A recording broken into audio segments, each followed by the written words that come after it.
여러분 안녕하십니까? 10월 24일 뉴스 플러스 시작합니다. 증시 프리즘 이번 주는 문영민 기자와 함께합니다. 문 기자. 네, 오늘 좀 증시 상황을 한 문장으로 정리를 하자면 오랜만에 한숨 돌렸다 이렇게 평가를 할 수 있겠습니다. 예. 외국인과 기관 자금이 우선 들어왔는데요. 외국인은 코스피에서 1,400억 원 이상을 사들였고요. 기관 역시도 3,000억 원 이상을 사들였습니다. 많이 들어왔네요. 그렇습니다. 아무래도 증권업계에서는 이번 주에는 외국인과 기관의 수급이 조금 더 저번 주보다는 원활할 것이다라는 평가를 내놓는데 왜 그런지 배경에 대해서는 조금 뒤에 자세하게 설명드리겠습니다. 네. 반면 개인은 오늘 코스피와 코스닥을 합쳐서 거의 8,000억 원 가까이 팔아치웠습니다. 오늘 이제 홍콩 증시에서 시진핑 독재 리스크 때문에 좀 큰 급락이 있었습니다. 이 때문에 우리도 좀 영향을 받으면서 상승폭은 다소 축소되긴 했습니다만 어쨌거나 반등에는 성공을 한 겁니다. 오늘 반등의 여러 가지 이유들이 거론이 되겠습니다만 하나씩 좀 한번 살펴보죠. 어떤 것들이 거론됩니까? 네, 간단하게 좀 먼저 설명드릴 건 우선 미국 연방준비제도가 이 금리 인상 정책 이 기조를 좀 변화하겠다, 바꾸겠다라는 기대감이 먼저 작용을 했습니다. 예. 기존의 시장의 전망으로 좀 따지자면 다음 달과 또 다다음 달 FOMC 회의가 있는데요. 이때 0.75%포인트를 올린다는 이 의견이 좀 지배적이었습니다. 하지만 이 미 연준의 비공식 대변인이라는 별명을 지닌 월스트리트 저널의 기자가 있거든요. 이 닉 티미라우스라는 기자인데요. 이 증권업계 쪽에서는 되게 유명합니다. 예. 저희가 주목해야 할 문장은 이 마지막 문장입니다. 인클루딩부터 이 디셈버까지 주목을 하시면 될 텐데요. 11월 FOMC 회의에서 12월에 50bp를 올릴지를 결정하는 그런 의견을 낼 수도 있다라는 이런 새로운 시각을 내놓는 건데요. 이에 따라서 미 증시는 물론이고요. 우리 증시도 크게 환호하는 모습이었습니다. 실제로 이 티미라우스 보도 직전 12월에도 0.75%포인트를 올릴 것이라는 이 확률이 74% 수준이었는데요. 보도가 나간 이후 바로 50%까지 내려왔습니다. 그러니까 시장은 0.5%포인트 올릴 것으로 조금 더 기운 걸로 확인을 할 수 있었습니다. 실제로 연준이 속도를 조절할지는 다음 달 2일 열리는 FOMC 회의에서 알 수 있겠지만 그 전까지 국내외 증시가 안정적인 흐름을 이어갈 가능성이 큽니다. 만약 연준이 속도 조절을 실질적으로 결정을 한다면 한은 또한 이러한 기조에 발맞출 가능성이 커지겠고요. 결국 그동안 가파른 금리 인상으로 위축됐던 우리 자본시장 역시 단기적인 안정세를 보일 것으로 평가됩니다. 네, 연준이 속도 조절을 하니까 일단 긍정적으로 인식하는 평가들이 있습니다만 그 배경에는 사실 경기에 대한 우려감이 깔려 있죠. 지금 심지어 물가도 잡혔다는 신호도 아직까지 나오고 있지는 않은 상황입니다. 때문에 연준 내에서도 여전히 이제 속도 조절이 좀 시기상조다라는 평가들도 일부 있다는 점 우리가 잊어서는 안 될 것 같고, 그리고 이제 경기 침체는 불가피하게 이제 우리 수출 기업들의 그 실적 부담으로도 이어질 수 있다는 점 또 역시 당장 나타나고 있죠. 지금 무역 적자를 통해서 이달에도 수출이 감소한 게 드러나고 있는데 과연 지금이 이제 축보를 터트릴 만한 그런 상황인지, 아마도 이제 12월 FOMC 이전에 계속되는 어떤 CPI나 고용 지표의 그 발표들 좀 더 지켜보면서 들어가는 게 좋지 않을까 이런 생각을 해봅니다. 그리고 오늘 증시 상황에는 이제 정부가 유동성 50조 플러스 알파 공급한다. 이 이슈도 반영이 되지 않았을까요? 맞습니다. 글로벌 매크로적인 측면에서는 앞서 설명한 이 미국의 금리 인상 기조가 변경될 것이라는 기대감이 반영을 했다면 이 국내 매크로 이슈로는 이 정부의 채권 시장 불안에 따라서 50조 원 이상의 자금이 공급된다라는 소식이 일요일 날 전해졌는데요. 네. 이에 따라서 우리 증시 역시 좀 환호하는 모습을 보였습니다. 3년 만기 국고채 금리를 제가 좀 살펴봤더니 0.18%포인트 내렸고요. 10년 만기 역시 0.15% 이상 하락하는 모습을 보였습니다. 이렇게 채권 시장의 불안감이 당장 해소되면서 급한 불은 껐다라는 평가가 나오기는 합니다만 좀 저희가 확인해야 될 부분들이 있습니다. 그렇다면 환율은 과연 안정이 됐냐? 환율 역시 오늘 좀 안정되는 모양새를 취했는데요. 오늘 상대적인 원화 강세, 다시 말하면 이 달러화 약세로 이어졌습니다. 이 소식들이 단기 호재로 인식이 되면서 달러가 약세로 전환이 됐고요. 원화가 강세로 올라오면서 1,440원을 넘었던 원달러 환율은 현재 1,339.7원에 장을 마쳤습니다. 하지만 이 국내 채권 시장이 본격적으로 안정을 찾고 또 다음 달 이 FOMC에서도 금리 인상폭을 줄여 나간다는 발언이 나온다면 연말까지 안전자산 선호도는 다소 줄어들 것으로 보입니다. 이에 따라 주식을 찾는 발길이 다시 한번 늘고 특히 외국인 투자 자금 유입까지 저희가 기대를 해볼 수가 있습니다. 네. 환율이 시간 내에서는 또 다시 1,440원 위로 지금 올라가고 있는 상황이고 뭐 안정적이라고 보기엔 좀 이른 상황이 아닌가 그런 생각이 듭니다. 정부가 내놓은 대책이 구체적으로 좀 어떤 것들이 있습니까? 정부는 우선 저희가 계속해서 보도했던 이 채안펀드, 채권 안정펀드의 규모를 크게 늘렸습니다. 우선 채권시장 안정펀드 재가동에 20조 원을 배정했는데요. 우선 당장 오늘부터 기존에 조성했던 1조 6천억 원 규모의 채안펀드를 즉시 투입 결정했고요. 또 바로 다음 달부터 금융회사 83곳에 대한 이 추가 펀드 자금 요청도 본격적으로 시행할 예정입니다. 네. 좀 하나씩 살펴보자면 이 산업은행이나 기업은행 또 신용보증기금과 같은 정책금융기관에서 회사채를 매입하는 데 지원하겠다라는 이 발언을 그 지원책을 밝혔는데요. 기존에 이게 8조 원이었는데 16조 원으로 2배 이상 확대가 됐고요. 그리고 뭐 증권회사 부도 이야기, 뭐 매각 이야기 꾸준해서 나오지 않았습니까? 이 증권회사 유동성에 직접 지원하겠다라는 금액도 3조 원이나 배정이 됐습니다. 뿐만 아니라 이 부동산 PF 사업자라고 하는 이 주택보증공사 이 보증 지원에 10조 원을 편성했습니다. 시장이 사실 가장 반기고 있는 부분은 이 추경호 부총리의 발언이었는데요. 이 모든 지자체가 지급보증 의무를 성실히 이행할 예정임을 다시 한번 확약한다라고 강조했는데 이 강원도의 레고랜드 자상 유동화 기업 어음 ABCP 보증 불이행에서 시작된 이 지자체물 불안감을 다소 덜어줬다라는 평가가 나옵니다. 네, 앞서 문 기자 얘기처럼 국채 금리가 오늘 모두 하락 전환을 했는데 안정화가 됐다라고 평가를 해야 됩니까? 어떻게 보고 있습니까? 시장에서는? 사실 뭐 단기적으로는 안정화가 됐다라고 평가를 할 수 있겠지만 좀 장기적으로 시각을 좀 넓혀봤을 때는 좀 어렵다라는 의견이 지배적이었습니다. 네. 특히 뭐 한은의 긴축 기조는 계속해서 이어지고 있지 않습니까? 이에 따라서 뭐 짧게는 11월 초중순까지만 이러한 안정세를 유지할 수 있을 것이고 11월 중순이 넘어가면 이전과 같은 이 불안정한 금융시장, 자본시장이 드러날 수 있다라는 평가가 나옵니다. 이창용 한은 총재는 이번 지원책이 발표된 이후에 이 거시통화정책 운용에 대한 전제 조건이 바뀌었다고 생각하지 않는다 이렇게 말했는데요. 즉 한은이 지금과 같은 속도로 기준금리를 계속 올린다면 그만큼 회사채 금리도 따라서 오르게 되고요. 결국 기업의 유동성 확보는 어려워진다 이런 의미로 해석이 가능합니다. 올해 말까지 만기가 돌아오는 회사채 규모는 약 13조 9,200억 원이고요. 내년 상반기로 기간을 더 넓혀보면 무려 54조 원이 넘습니다. 만약 금리 인상 속도가 조절되지 않고 투자 수요 역시 위축된다면 부동산이나 또 건설사 그리고 금융사 등의 위기가 다시 나타날 수 있습니다.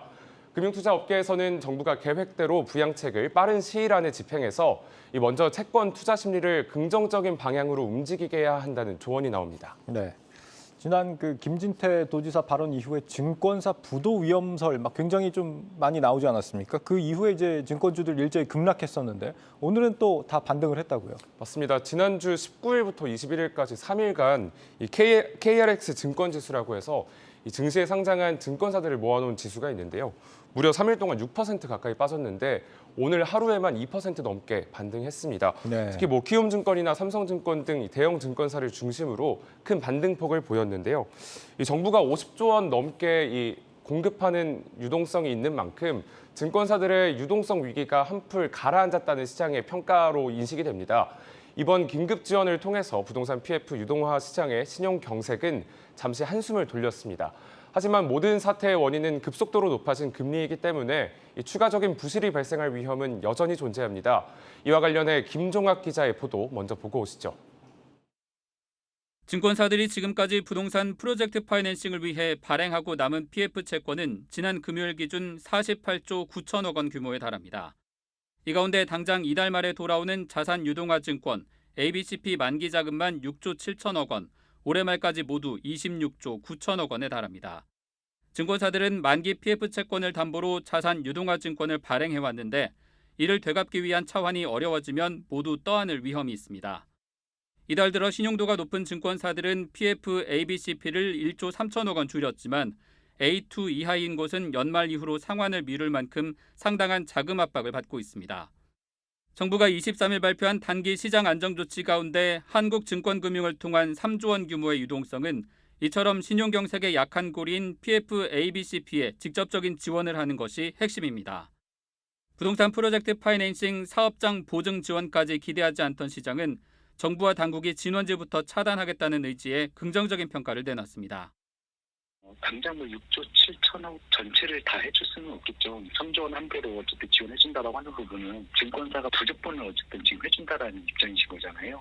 어쨌든 유동화 증권이 지금 안 도는 게 문제였으니까 볼 수 있는 자금이 어쨌든 투입된다라는 측면에서는 분명히 환영할 만한 부분인 것 같습니다. 이번 방안은 증권사가 떠안아야 할 ABCP를 아예 매입하거나 만기에 상환할 때 부족한 자금을 직접 공급하는 이례적인 지원 방식입니다. 증권사의 자금 조달 통로인 환매조건부 채권 거래 대상에 국공채, 은행채와 AA급 이상 회사채 신용물까지 허용한 건 역시 시장의 신뢰를 되살릴 수 있다는 기대가 나옵니다. 이달 유동성 경색 과정에서 현금 확보를 위해 우량한 채권을 헐값에 매도하고 다시 시장이 패닉에 빠졌던 상황을 막기 위한 최소한의 자금이 투입됐다는 겁니다. 긴축 기조를 유지하고 있는 상황에서 유동성을 급격하게 푸는 정책들이 올바르다라고 볼 수 없기 때문에 현 상황에서는 호흡기를 제공하는 이 정도 수준의 정책은 좀 합리적이다라고 생각하고 있습니다. 이번 조치로 부동산 PF 유동화 시장의 신용경색은 숨통이 트였지만 통화긴축 기조로 인해 추가적인 부실이 발생할 위험은 여전합니다. 오는 27일 한국은행이 대출 적격 담보 대상 확대 등을 위한 회의에서 예상을 깨고 단기금융시장 안정을 위한 추가 대책을 내놓을지 시장의 관심이 집중되고 있습니다.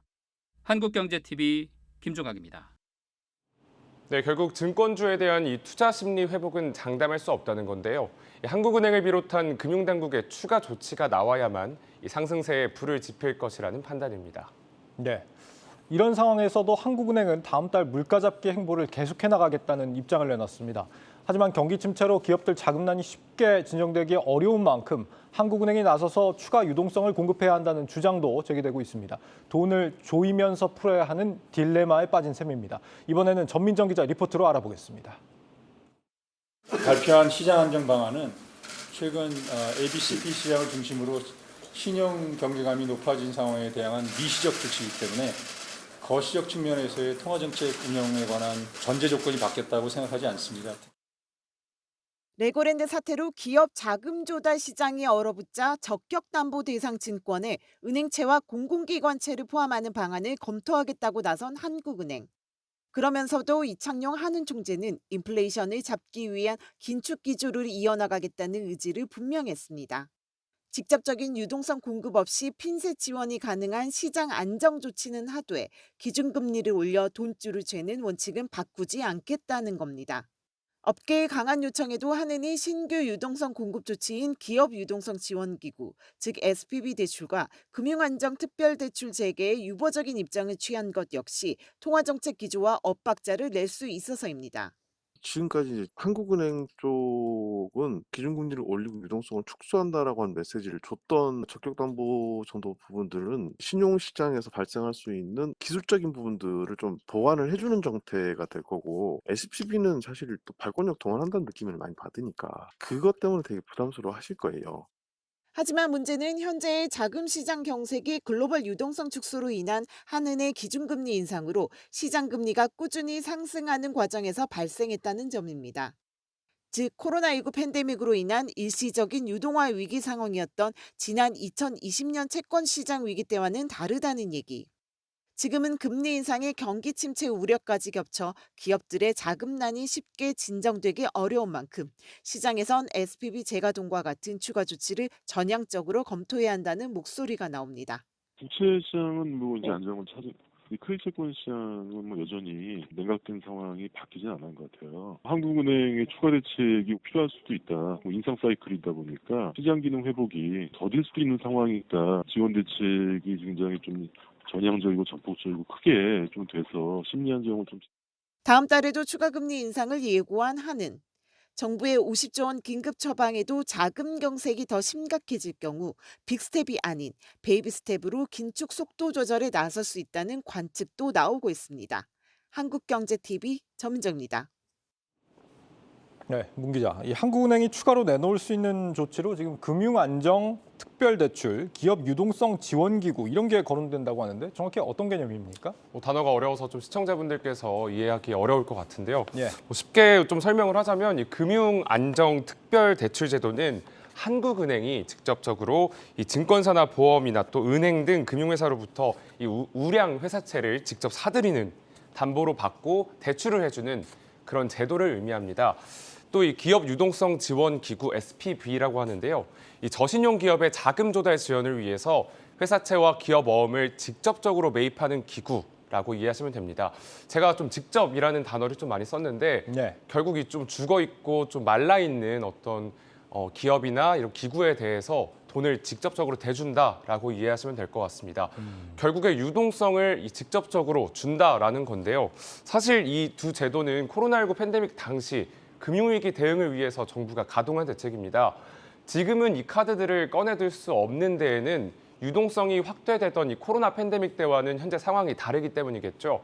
이 현재와 같은 인플레이션 시기에 유동성을 더 공급해버리면 이미 가파르게 오르고 있는 물가 흐름을 더욱 자극하게 됩니다. 따라서 한은의 통화정책 기조인 이 긴축과는 상충하게 되는 거고요. 또 만약에 이 제도를 다시 도입한다고 해도 그동안 조여왔던 금융시장의 돈줄이 빠르게 풀려서 시장의 혼란과 또 향후 더욱 가파른 긴축으로 이어질 수 있습니다.